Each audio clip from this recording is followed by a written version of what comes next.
ചന്ദ്രകേച്ചി കുറച്ച് കപ്പ തന്നിട്ടുണ്ടായിരുന്നു, ഹാഫ് കുക്ക്ഡ്. എന്നാൽ നമുക്ക് നേരെ വീട്ടിൽ കൊണ്ടുപോയി ഫുൾ കുക്ക്ഡ് ആക്കി കളയാം. ഇന്ന് നമ്മളൊരു തട്ടുകട സ്റ്റൈൽ കപ്പ മിക്സ് ആണ് ഉണ്ടാക്കാൻ പോകുന്നത്. അപ്പൊ ഇതാണ് സംഭവം. ഉപ്പും മഞ്ഞളൊക്കെ ഇട്ടിട്ട് കുക്ക് ചെയ്ത് സെറ്റാക്കി വെച്ചിട്ടുണ്ട്. ഇനി നമുക്ക് ബാക്കി പ്രിപ്പറേഷനിലേക്ക് കടക്കാം. അതിനു മുന്നേ നിങ്ങളുടെ നാട്ടിൽ ഇതിനെന്താ പറയാ? കപ്പ, പൂള, മരച്ചീനി, കൊള്ളി എന്നൊക്കെ ഇതിന് പറയാറുണ്ട്. നിങ്ങളുടെ നാട്ടിൽ എന്താ പറയാന്ന് കമന്റ് ചെയ്യും. ഹസ്ബൻഡിനെ ഇതിന്റെ കൂടെ ഒരു തിക്ക് ഗ്രേവി വേണം പോലും.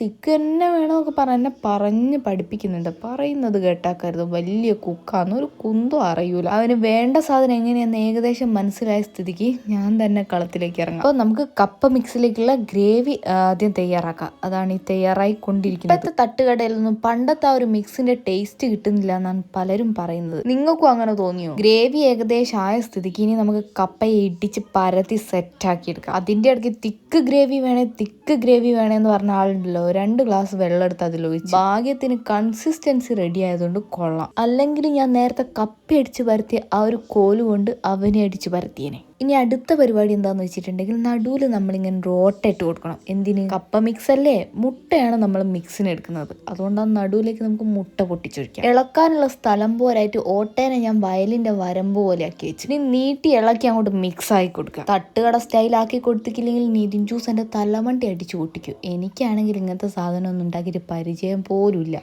പക്ഷെ നമുക്ക് ആവശ്യത്തിലേറെ ഓവർ കോൺഫിഡൻസ് ഉണ്ടല്ലോ. കുക്കിംഗ് ഒക്കെ സിമ്പിൾ ആണ്, പക്ഷെ ഉണ്ടല്ലോ ഇതിങ്ങനെ ഇളക്കി കൊടുക്കാനാണ് ഇത്തിരി പാട്. കുറച്ച് കഴിയുമ്പോൾ കൈ വല്ലാണ്ട് കടയും. കൈ കടഞ്ഞപ്പോൾ ഞാൻ മാറി നിതിൻ ജ്യൂസിനെ കൊണ്ട് മിക്സ് ആക്കിപ്പിച്ച്. ഫൈനലി കപ്പ മിക്സ് റെഡി ആയിട്ടുണ്ട് ഗൈസ്. ഫ്ലോപ്പ് ആവുന്ന ഞാൻ ശരിക്കും കരുതിയത്. പക്ഷേ നിതിൻ ജ്യൂസ് പറഞ്ഞു അവൻ പണ്ട് തട്ടുകടയിൽ നിന്ന് കഴിക്കുന്ന അതേ ടേസ്റ്റ്. ഇങ്ങനെ ഒരു പോസിറ്റീവ് റിവ്യൂ ഞാൻ ഒരിക്കലും പ്രതീക്ഷിച്ചില്ല. അതും അവന്റെ വായിന്ന്. സന്തോഷമായി ഗോപിയേട്ട. അപ്പൊ എല്ലാവരും പോയി ട്രൈ ചെയ്ത് നോക്ക്. സിമ്പിൾ അല്ലേ?